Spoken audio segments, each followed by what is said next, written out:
New ইয়র্কের রচেস্টারে শত শত কিশোর কিশোরীর টিন টেকওভারকে ঘিরে ছড়িয়েছে আতঙ্ক।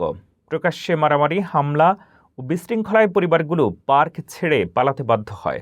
পুলিশ বলছে পুরো ঘটনাটি সামাজিক যোগাযোগ মাধ্যমের আগেই পরিকল্পনা করা হয়েছিল। বিস্তারিত আরও জানুন ফারজানা আফরোজের প্রতিবেদনে। যুক্তরাষ্ট্রের নিউ ইয়র্ক অঙ্গরাজ্যের রচেস্টারে টানা 2 দিন ধরে শত শত কিশোর কিশোরীর টিন টেক ওভার ঘিরে চরম বিশৃঙ্খলা সৃষ্টি হয়েছে।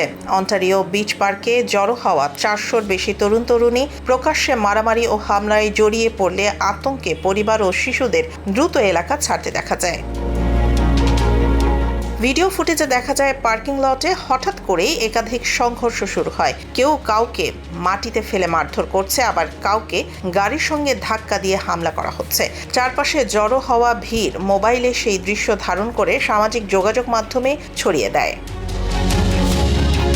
পুলিশ জানিয়েছে এই টিন টেকওভার সামাজিক যোগাযোগ মাধ্যমে আগেই পরিকল্পনা করা হয়েছিল। নির্দিষ্ট সময় ঠিক করে তরুণদের সেখানে জড়ো হতে বলা হয়। রচেস্টারের মেয়র বলেন, অনেক কিশোর এখন সামাজিক মাধ্যমে ভাইরাল হওয়ার জন্য ইচ্ছাকৃতভাবে এমন বিশৃঙ্খল পরিস্থিতি তৈরি করছে।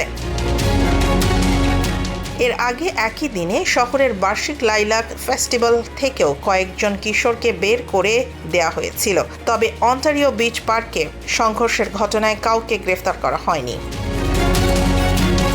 মেমোরিয়াল ডে উইকেন্ড সামনে রেখে নিরাপত্তা জোরদার করেছে রচেস্টার পুলিশ। স্থানীয় পুলিশ, শেরিফ অফিস ও স্টেট পুলিশ যৌথভাবে এলাকায় অতিরিক্ত টহল দেবে বলে জানানো হয়েছে।